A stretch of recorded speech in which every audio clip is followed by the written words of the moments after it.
हजारों साल की पुरानी कथा है। लाओत्सु के पहले हजारों साल तक चीन परिष्कृत होता रहा। मोहम्मद के पहले तुम कोई नाम ले सकते हो अरब में? कोई नाम नहीं।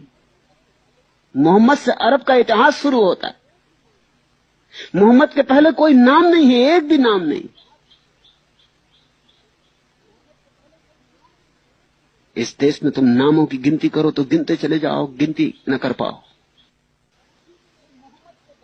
फिर मोहम्मद के बाद भी कोई ऐसा नाम नहीं है जो मोहम्मद की ऊंचाई पे आता हो। इस देश में बुद्धों पे बुद्ध हुए, एक दूसरे से बढ़ चढ़ के हुए। चमकते सूरज, उनका सिलसिला जारी रहा है। मोहम्मद को बड़े अंधेरे से लड़ना पड़ा, बड़े पुराने अंधेरे से, और बड़े जंगली लोगों के बीच संदेश देना पड़ा। इसलिए भाषा संदेश की बहुत जड़ है। मुझसे लोग कहते हैं कि मैं कुरान पर क्यों नहीं बोल रहा हूं, इसलिए बचाया जाता हूं, क्योंकि कुरान पर बोलूं तो मैं ईमानदारी नहीं कर सकूंगा। मुझे कुछ बातें छोड़ देनी पड़ेंगी, वे मैं नहीं कह सकूंगा।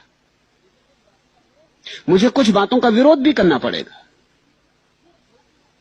जिस भांति मैं उपनिषद से पूरा पूरा राजी हो जाता हूं, वैसा मैं पूरा पूरा कुरान से राजी नहीं हो सकूंगा।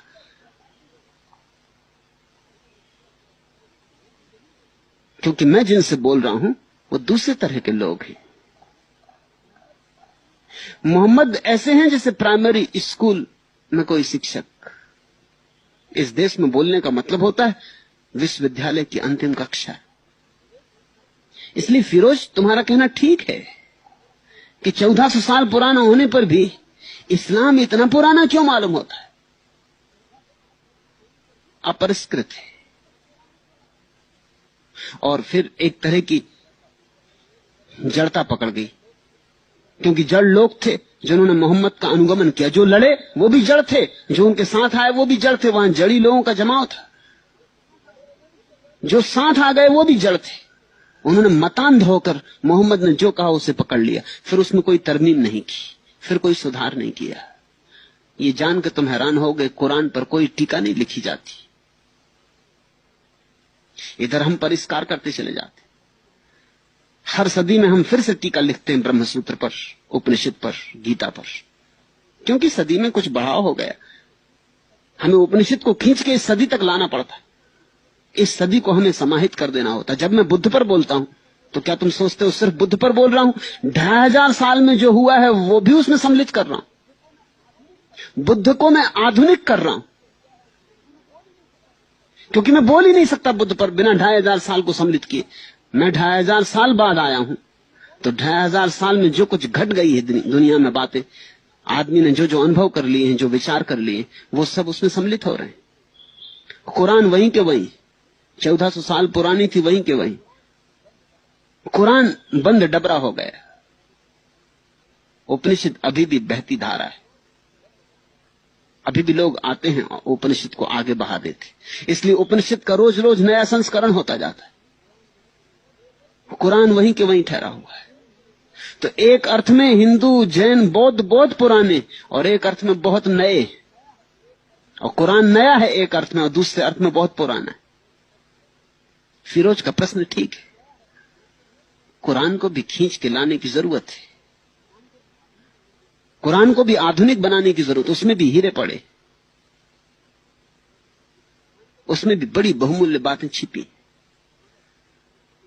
मगर वे हीरे अनगढ़ हैं, जैसे खदान से निकाले गए। उन पर बड़ी छेनी मारनी पड़ेगी, उनको बड़ा तराशना पड़ेगा, उनको बड़ा काटना पड़ेगा।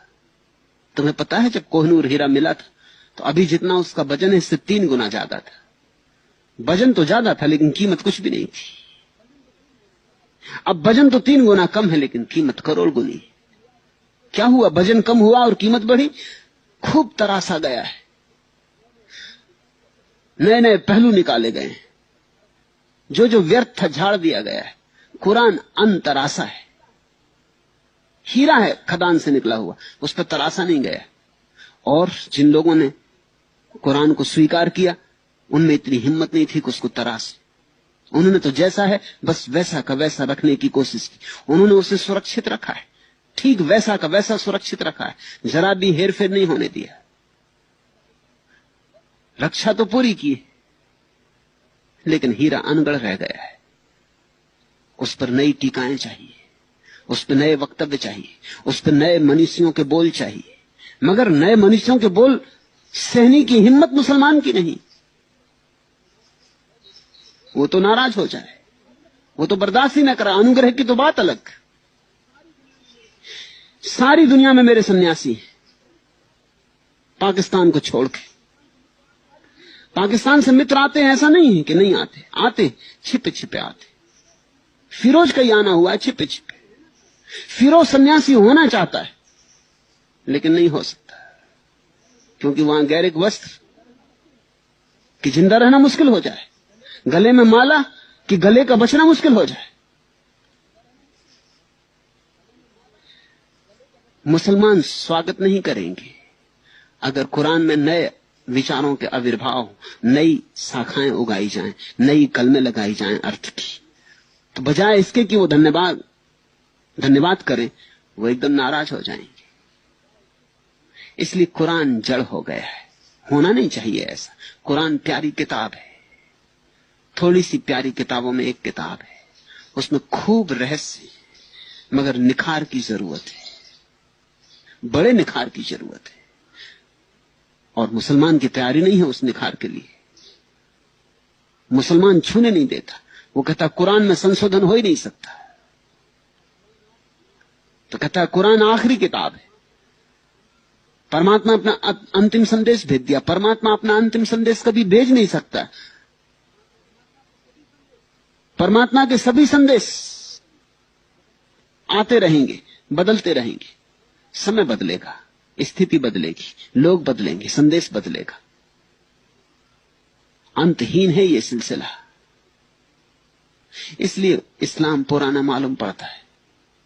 मैंने सूफियों पर बोलना शुरू किया, क्योंकि मुसलमानों में सूफी ही एकमात्र थोड़े हिम्मतवर लोग हैं। लेकिन उनके साथ मुसलमानों ने कोई अच्छा सलूक नहीं किया है। मुसलमान उन्हें कुछ मुसलमान मानने को राजी नहीं। मंसूर को फांसी लगा दी। सूफी फकीरों को सताया गया है, परेशान किया गया है। और सूफी फकीर भी बोलते हैं तो जैसे जवान पे ताले पड़े। घटना प्यारी है, तुम्हारी समझ में आए तो अच्छा होगा। अल हिल्लाज मंसूर ने जब घोषणा की अनल हक की, अहम ब्रह्मास्मि, इस देश में कोई घोषणा करता है तो कोई ऐसी घबराहट नहीं हो जाती। हम जानते कि ये परम सत्य है। कभी कभी लोग वहां तक पहुंचते, और चाहे कोई पहुंचे चाहे न पहुंचे,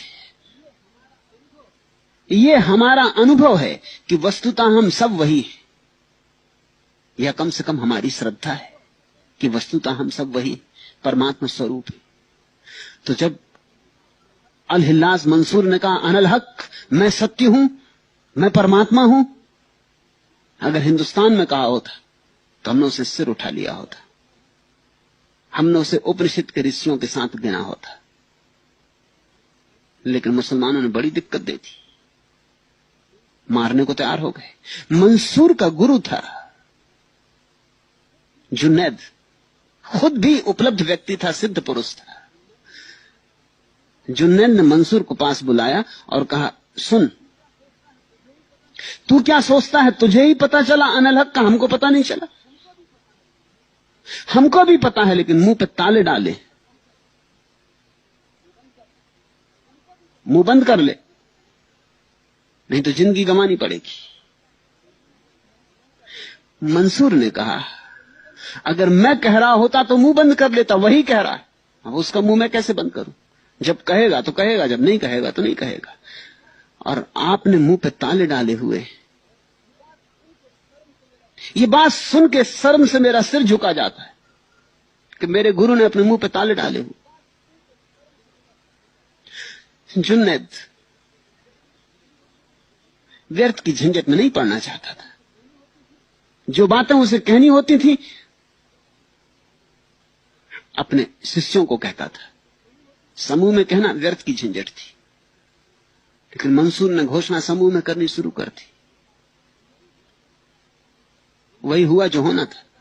जुन्नैद ने उसको फिर बुला के कहा कि देख, तू अपनी मृत्यु को पास बुला रहा है, तू नाहक मारा जाएगा, मुझे दुख होता है।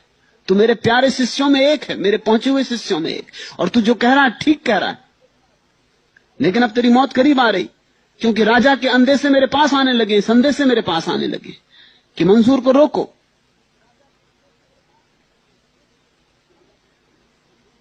राजा तो ये भी धमकियां दे रहा है, क्योंकि मेरा शिष्य है तू, मैं भी झंझट में पड़ूंगा। तो राजा ने कहा, या तो मंसूर को रोको या मंसूर को त्याग दो, जाहिर कर दो कि तुम्हारा शिष्य नहीं।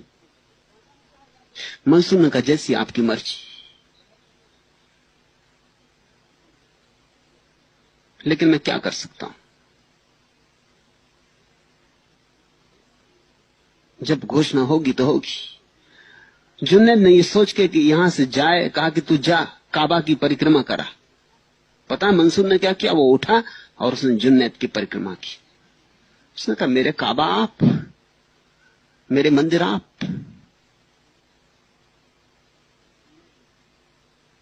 जुन्नैद ने उसे त्याग दिया।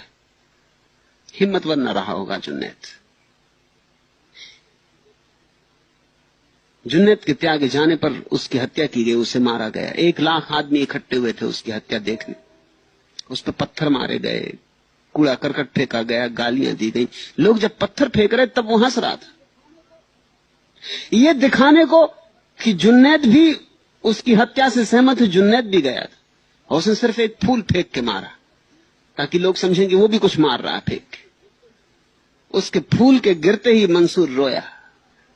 पास खड़े किसी आदमी ने पूछा कि इतने पत्थर मारे जा रहे हैं, तुम हंसते रहे, इस फूल के मारे जाने से क्यों रोते हो? तो उसने कहा, और सब तो अनजाने मार रहे हैं, वो माफ किए जा सकते, लेकिन ये जिसने मारा है वो जानता है कि मैं सही हूं। ये फूल भी चोट करता है, वे पत्थर भी चोट नहीं करते थे। मंसूर को इस तरह मारा गया जिससे कभी किसी को नहीं मारा गया था। जीसस को भी नहीं मारा गया था। पहले उसके पैर काट दिए, फिर उसके हाथ काट दिए, फिर उसकी आंखें फोड़ दी। ऐसा अंग अंग घंटों चला ये काम। फिर उसकी जबान काट दी, फिर उसे तड़पती उस लाश को पड़ा रहने दिया वहां कि वो मर जाए अपने आप। सुकरात को यूनानियों ने जहर दिया था, मगर जहर दे दिया, बात खत्म हो गई। जिसको सूली पे लटका दिया, बात खत्म हो गई। लेकिन ये कौन सी सूली थी? ये सताया जाना था। मगर मंसूर भी खूब था। पैर काटे गए वो हंसता रहा, हाथ काटे गए वो हंसता रहा, आंखें फोड़ी गई और उसने आंखें ऊपर उठाई और हंसा। और जवान काटने के पहले उसने फिर घोषणा की, अनल हक। उसने कहा, अब इसके बाद मेरी जवान न बचेगी, फिर मैं घोषणा न कर सकूंगा, फिर परमात्मा मुझसे न बोल सकेगा। तो आखिरी बार घोषणा कर देता हूं, अहम ब्रह्मास्मि। लोगों ने उससे पूछा कि तुम इतने आनंद से क्यों मर रहे हो? मरता कोई आनंद से नहीं। तो उसने कहा, मैं नहीं मर रहा हूं इसलिए आनंद से मर रहा हूं। मैं जानता हूं कि जो मेरे भीतर है वो अमृत है। तुम कितना ही मारो, मुझे मार ना सकोगे। कृष्ण ने कहा ना, नैनम छिदंती शस्त्राणि ना हम दहती पावका। न मुझे शस्त्र छेद सकते, न मुझे आग जला सकती। मगर इस्लाम सूफियों को भी ना पचा सका। सूफियों को पचा लेता तो इस्लाम नया धर्म हो जाता। सूफी इस्लाम के गहरे से गहरे व्यक्ति हैं और ऊंचे से ऊंचे फूल। सूफियों का इस्लाम पचा लेता तो इस्लाम आधुनिक रहता, इस तरह का जड़ न रहता जैसा है। मगर सूफियों को न पचा सका। सूफियों को भी मारा, सूफियों को भी त्याग दिया। इस्लाम बुरी तरह पंडित, पुरोहित और मौलवी के हाथ में पड़ा है, इसलिए पुराना मालूम पड़ता है। मगर हीरे वहां हैं और कीमती हीरे वहां हैं। उनको अगर निखारा जा सके, उनको अगर तराशा जा सके, तो बड़े कोहिनूर पैदा हो सकते हैं। आज इतना है।